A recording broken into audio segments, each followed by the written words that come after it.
Ever dreamed of building a go-kart for your kid, only to realize you're the kid? Well, that's exactly what happened to me. This little guy has been my ultimate ride. Small enough to sneak past security gates without stopping, light enough to park just about anywhere, and best of all, it's powered by a salvaged hoverboard. Talk about upcycling. My fancy customized front LED lights are so bright, they make the sun look dim. Look straight at them, and you might need sunglasses. Or a guide dog. And let me tell you, building this was surprisingly easy because hoverboards are like lazy engineers' dreams. Drivetrain? Done. Brakes? Done. Reverse? Yup. All I had to do was focus on the steering and make it look somewhat cool. Plus, with the hype of hoverboards long gone, these things are dirt cheap now. Okay, so maybe it's not totally practical, but it's ridiculously fun. I was feeling pretty smug about my front-wheel drive creation, until I stumbled upon this ad.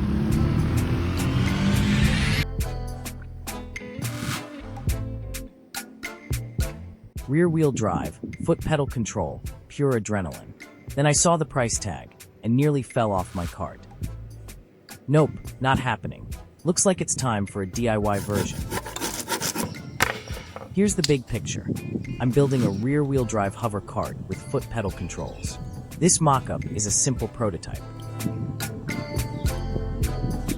I'm designing a foot-controlled cable system that links the front pedals to the rear hoverboard tilt mechanism, handling both acceleration and braking. Cables are lightweight, easy to route, and no complicated electronics.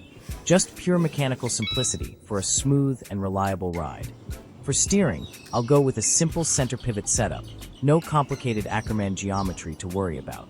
Lightweight, straightforward. When it's done, I'm hoping it's not just functional, but that it looks like a mini Formula One car.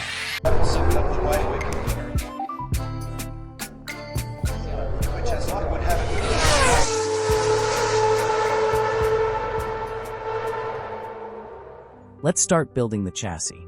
It's essentially two square aluminum tubes connected by aluminum plates. I'm using 6061 series aluminum. It's lightweight yet strong, perfect for this project. The batteries will be mounted right in the middle for balance and stability. After cutting the tubes and plates to the perfect size, I gave the metal surfaces a thorough cleaning to prep them for the next step. Now here's the twist, I don't weld. Welding and I go together like oil and water, so I had to think outside the box. Instead, I'm using good old carpet tape. Yes, carpet tape. Believe it or not, it's incredibly strong if I can create a vacuum bond between the metal surfaces. Welding fuses the edges, but adhesive covers the entire contact area, like a big, sticky hug. If it's tough enough to keep carpets in place during wild parties, surely it can handle my hover cart masterpiece. Probably. The legendary Lotus Elise sports car has a chassis made of extruded aluminum, held together with glue and rivets, no welding. If it works for a high-performance sports car, surely it can work for my humble hover cart, right? Or am I about to reinvent the world's fastest pile of scrap? Stick around to find out. After a solid half-minute of clamping, it's time for a highly sophisticated strength test.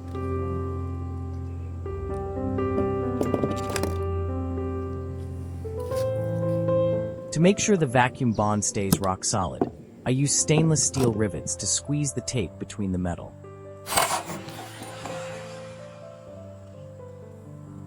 By connecting the longitudinal rod, these crossbars help distribute forces evenly across the chassis, so the whole thing doesn't flex like a wet noodle under load.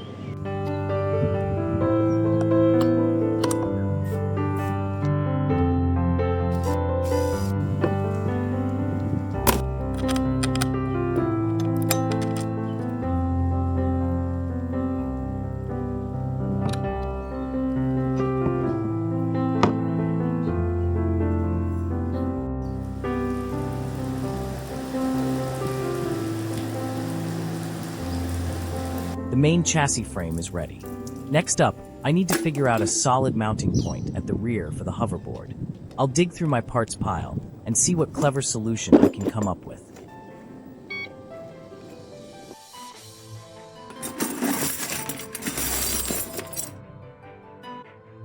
Pillow block ball bearing.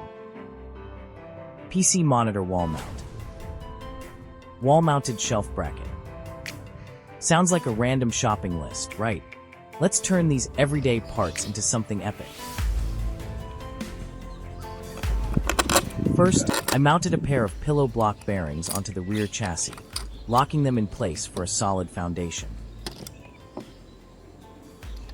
Next, I installed an axle to support another pair of pillow block bearings, setting the stage for the next attachment.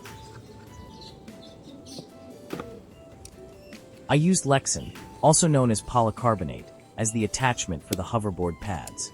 It's a transparent, tough, and strong plastic with excellent impact resistance. It's also easy to shape, making it one of my favorite materials for DIY projects.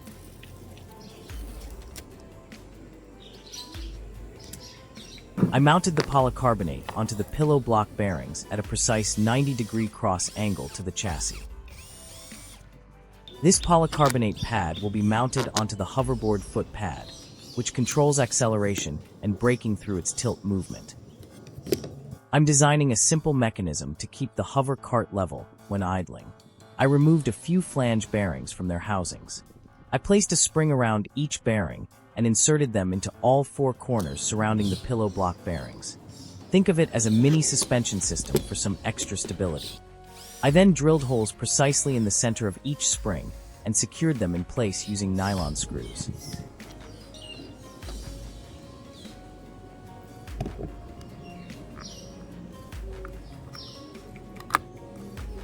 This is my rear wheel suspension and tilt design, soon to be attached to a hoverboard. It's compact, lightweight, and best of all, maintenance-free. Now, it's time to set up the front pedals in preparation for the cable routing. I'm using the existing crossbar nut holes to mount a pair of brackets. These may look small, but they've got a big job ahead.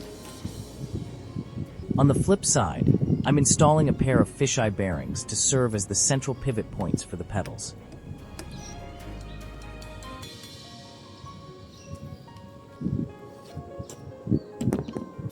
I cut an opening in the brackets, sized perfectly for the cable to slot in later. It's time to install the foot pedals. For that, I'm using a pair of wall-mounted shelf brackets, because why splurge on fancy pedals when the hardware store has all the answers? It's a fraction of the cost. I used a pair of moped drum brake cables to link the rear tilt mechanism to the front pedals. To keep things clean and streamlined, I routed the cables through the hollow aluminum tube, running seamlessly from the rear chassis to the front.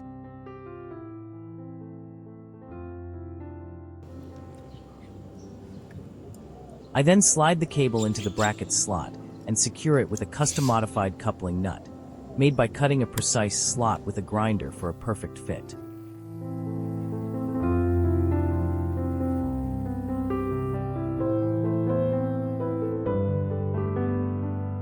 As long as the cable stays in the coupling nut slot, everything will function properly. A nylon screw is enough to secure it in place. I should have made the chassis an inch longer, but no worries. Enter the mending plate bracket.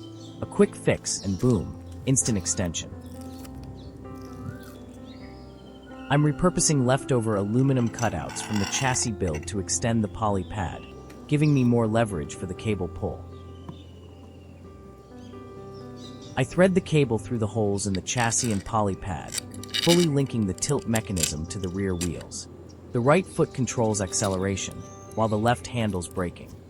In theory, it should all come together, but reality loves surprises. Fingers crossed that all the planning and adjustments actually pay off. Time to dismantle my previous DIY cart. I'm pretty pleased with this salvaged hoverboard.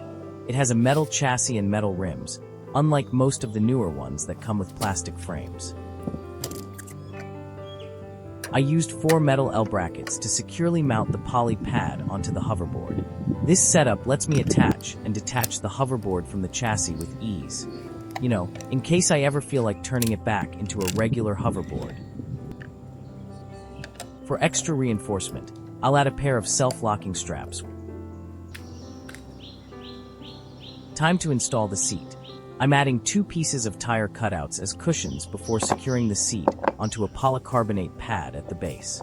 The setup allows it to slide forward or backward to accommodate different foot lengths, because one size never fits all. Here comes the single biggest investment of this entire project. And guess what? It comes with a wallet-crushing price tag.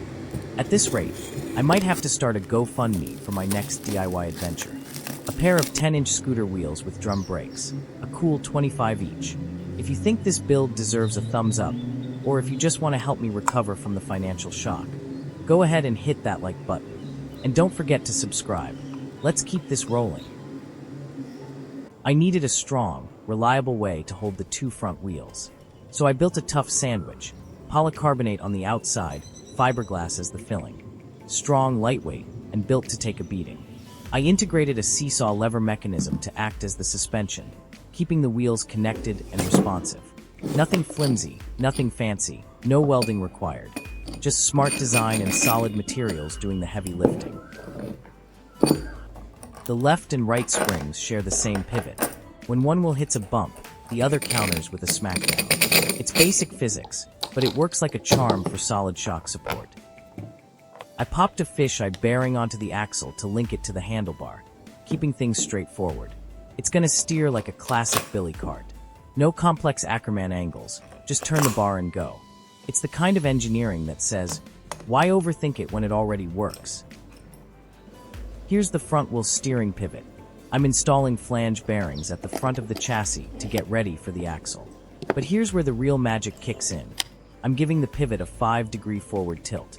This little trick, called a caster or rake angle, helps keep things stable when driving straight, just like in cars and motorcycles. Without it, you'd be wobbling around like a shopping cart with a wonky wheel.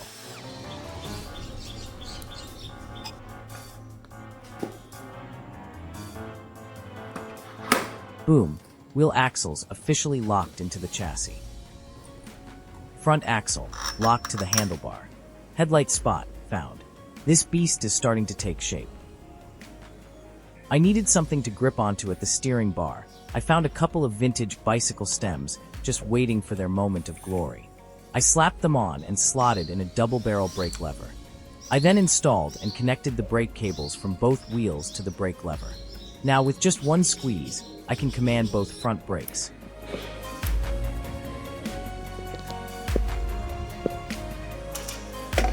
I had this mini skateboard deck lying around, almost the perfect papaya shape and color, so turning it into a tribute to the Formula One team I support was a no-brainer. I trimmed the wood, cut out openings to fit the chassis, gave it a solid sanding, added some black paint around the edges, and wrapped it clean for that carbon fiber aesthetic. Trimmed off the excess for a snug finish. It may not actually be carbon fiber, but under the right light, it totally looks the part.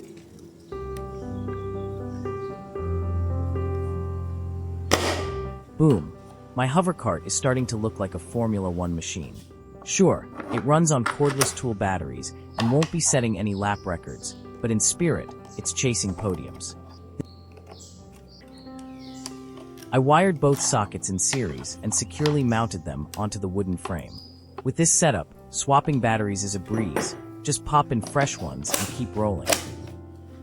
I moved the hoverboard's on-off button to a polycarbonate sheet and mounted it right in front of the seat. Now, if anything goes sideways, I can shut it down instantly, because every good DIY build needs a panic button.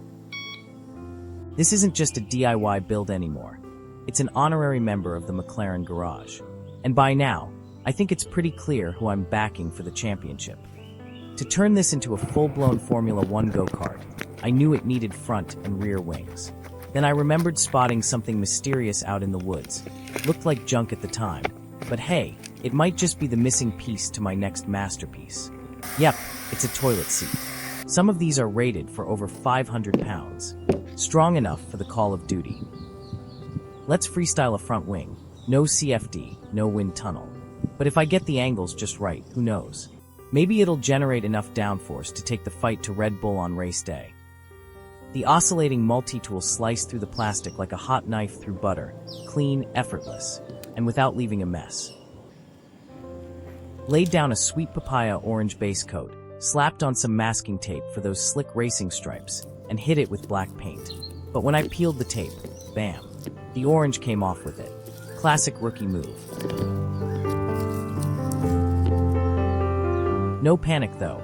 I dabbed some orange back on, grabbed a trusty permanent marker, and patched it up like a budget McLaren pit crew. Honestly, I'm pretty sure this fix would pass FIA scrutineering. I mean, it's not like I gained any aerodynamic advantage from a paint touch-up, right? Paint job looks flawless, as long as you don't get too close or bring a magnifying glass. I rigged up a monitor wall mount to the front wing and slapped it onto the nose, giving me fully adjustable downforce, because obviously I'll be tweaking aero mid-race like it's an F1 weekend. Who needs CFD when you've got desk hardware and pure ambition? I bolted on a couple of angle brackets onto the rear chassis and mounted a mini rear wing, because no F1 tribute is complete without one. Then added some carbon fiber accents to seal the deal.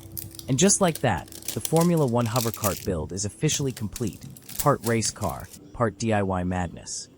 All heart.